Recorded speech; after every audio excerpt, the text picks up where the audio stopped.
Join me in welcoming to the podium Theresa Villiers, our Environment Secretary.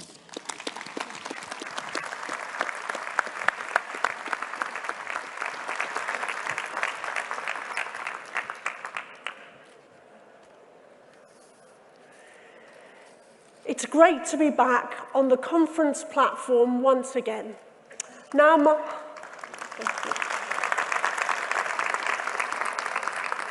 my voice may be a little hoarse, but I am more than ready to seize the once-in-a-lifetime opportunity brought by getting Brexit done.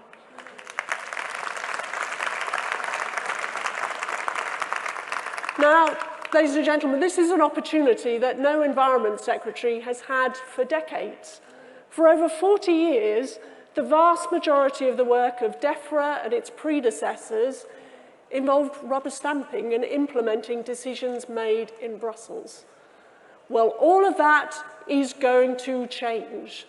We have the chance to take back control. Control of our rules on farming, on animal welfare, on the environment, and on fisheries. Yes, ladies and gentlemen, getting Brexit done means we'll become an independent coastal state with control of our own fishing waters.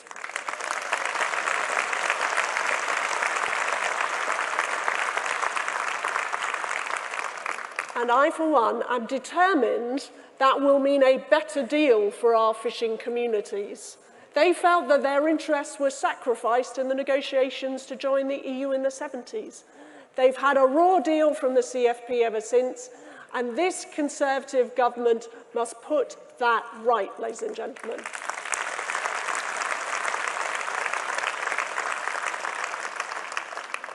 And we must release our farmers from the rigidity and the bureaucracy of the Common Agricultural Policy. As you've heard already, our revolutionary new scheme of farm support based on public money for public goods will reward farmers for environmental stewardship, but it will also help them become more successful, more productive, and more sustainable. And we should be very proud that our farmers produce some of the highest quality food in the world to some of the highest standards in the world.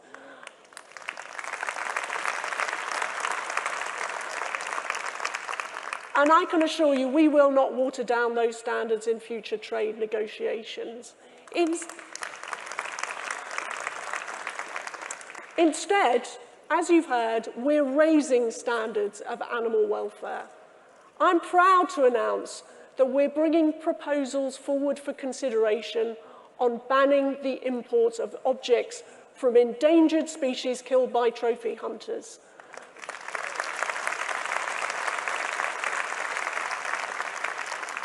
And on banning the sale of primates as pets, and on ending the live export of animals for slaughter.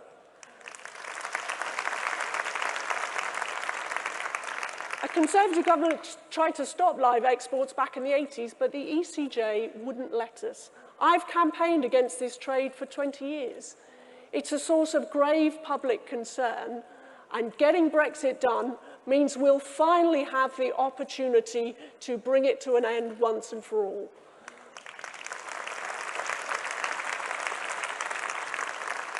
And of course, turning to the next huge question, on the environment, we are at a crossroads.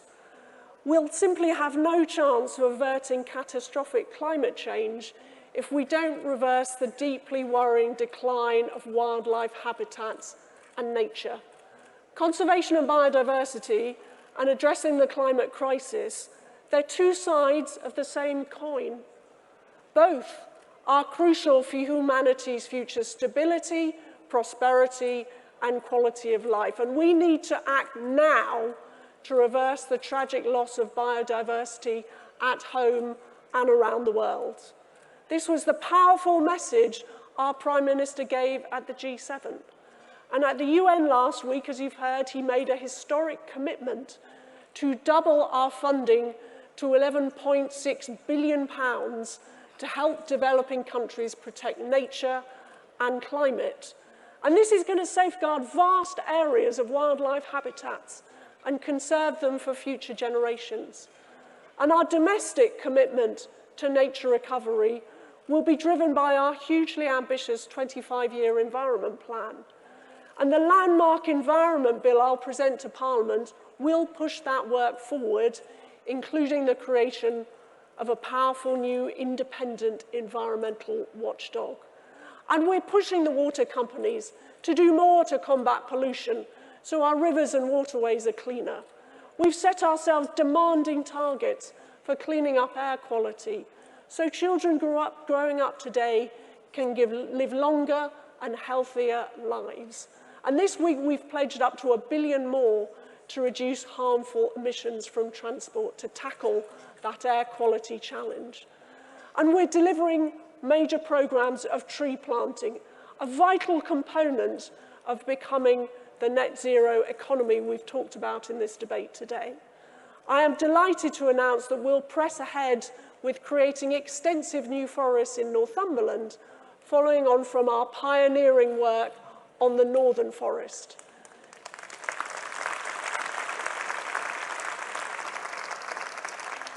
In the years to come, the lasting legacy of this government will include millions of trees to enhance our landscapes, improve our quality of life, and protect our climate for future generations.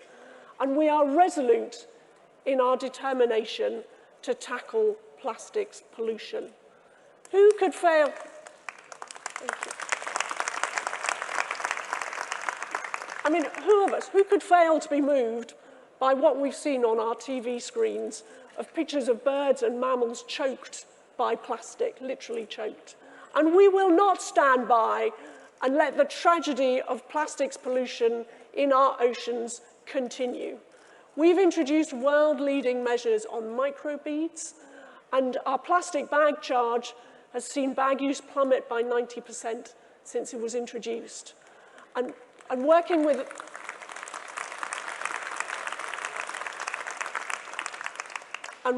overseas territories, we're on track to protect over 4 million square kilometres of the world's oceans by the end of next year. And we're building an international coalition to enable us to go even further and even faster. No other nation on the planet is doing more to address what is a defining issue of our time. Historians will judge us on whether we succeed or fail, and we will not be found wanting.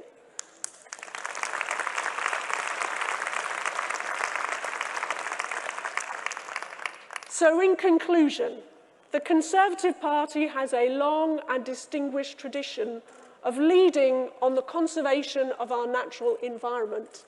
It was a Conservative government which introduced the 1957 Clean Air Act. It was Mrs. Thatcher who was the first leader on the global stage to warn seriously of the dangers of climate change. And it was this Conservative government which made the historic commitment to becoming a net zero carbon economy. And as far back as the grandfather of conservative thinking, Edmund Burke, put it, we are temporary possessors or life renters of this world. We have a moral obligation not to squander our natural inheritance, lest we leave to those who come after a ruin instead of a habitation.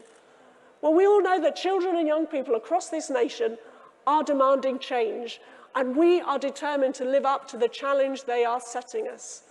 We want this to be the first generation to leave the natural environment in a better state than we found it.